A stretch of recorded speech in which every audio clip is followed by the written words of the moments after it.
Yo! Et voilà, on y est. Et je vous préviens, ça va faire très mal.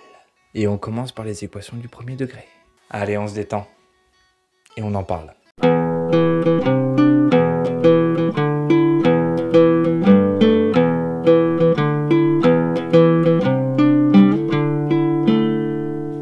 Donc, les équations du premier degré sont vues à partir de la quatrième, revues en troisième et réexploitées au lycée. Croyez-moi, même en terminale, vous feriez mieux de regarder cette vidéo.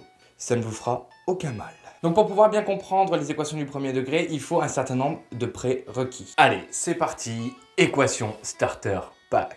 La première chose, savoir additionner, soustraire, multiplier et diviser des nombres. Jusque-là, ça va. Et ouais. Ensuite, il nous faut quand même les bases de calcul littéral. Bon, on a aussi besoin de connaître les priorités opératoires, c'est-à-dire qu'en l'absence de parenthèses, la multiplication et la division sont prioritaires sur l'addition et la soustraction, je le rappelle ici. Ensuite, on va avoir besoin de son cerveau. Je compte sur vous. Et ensuite, on va avoir besoin de se détendre. Suivez mon exemple. Voilà. Allez, on commence. Donc pour cela, je vais avoir besoin d'un super tableau blanc que je vous montre tout de suite.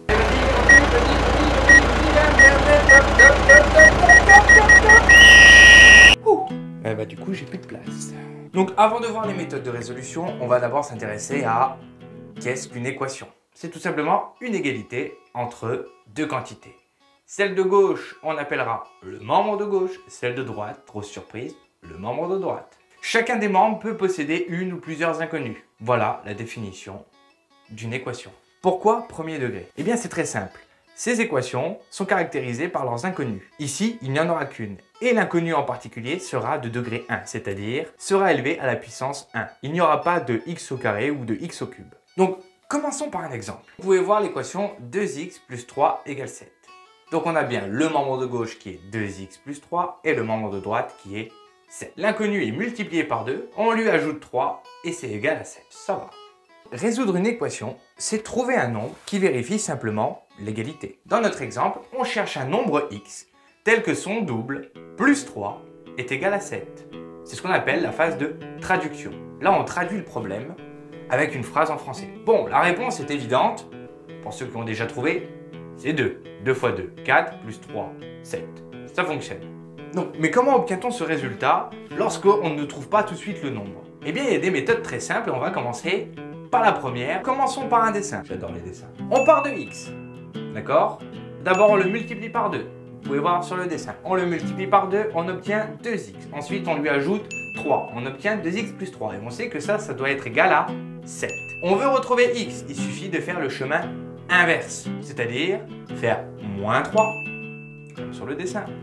Ensuite, comme on avait multiplié par 2, eh bien on va diviser par 2. Et on obtient 2. Voilà, simple hein. Bon bah voilà, c'est tout pour aujourd'hui. Allez. Mais non, je peux pas vous laisser comme ça.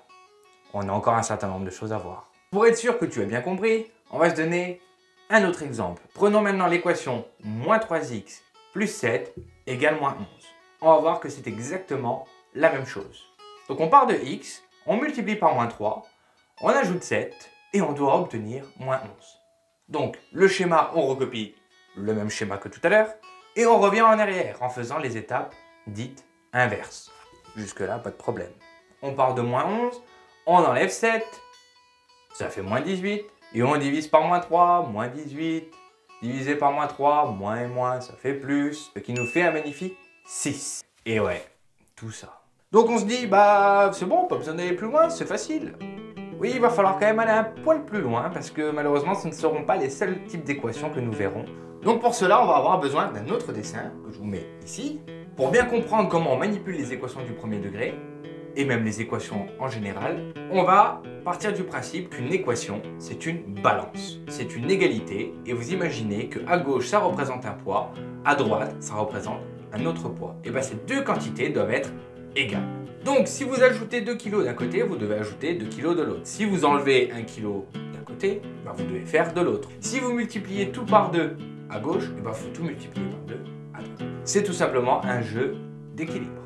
Bon, donc à partir de ce dessin maintenant, on va pouvoir apporter les règles essentielles pour les équations du premier degré. Donc règle numéro 1, dans une équation, on peut ajouter ou soustraire n'importe quelle quantité pour peu qu'on le fasse dans chaque membre. Mais vraiment n'importe lequel, tout ce que vous voulez. Deuxième règle, dans une équation, on peut multiplier ou diviser par n'importe quelle quantité autre que 0. Et bien sûr, il faut le faire dans chaque membre. Très important, la division par 0 étant déjà interdite. La multiplication ici par 0 le sera aussi. Donc, revenons sur notre première équation, c'est-à-dire 2x plus 3 égale 7. Donc, je remets le schéma. Comment note-t-on mathématiquement? Parce que là, nous avons fait un dessin. Un dessin n'est pas une preuve mathématique. On va utiliser ce qu'on a dit précédemment dans une balance. On avait tout simplement enlevé 3. Faisons pareil. Enlevons 3 de chaque côté. On obtient 2x est égal à 7 moins 3, c'est-à-dire 4. Je vous rappelle, on veut x. Il suffit de tout diviser par 2. Divisons par 2. Voilà, les 2 se simplifient et on obtient x égale 2. Voilà. Et on note les solutions, ou la solution ici, S égale, entre accolades, 2. Ce qui veut dire, tout simplement, la solution de l'équation, c'est 2. Point. Trop facile. Alors bien sûr, la première question qu'on se pose, c'est tout simplement, pourquoi on ne regarde pas la première méthode? Elle était très bien. Malheureusement, il y a beaucoup de formes d'équations du premier degré. Il y en a au moins 3, que l'on verra dans des prochaines vidéos, bien sûr. Donc on résume. On a appris à résoudre des équations du premier degré de manière très simple. C'est-à-dire qu'on part de x et on regarde le chemin jusqu'à obtenir le résultat. Et après, on revient en arrière.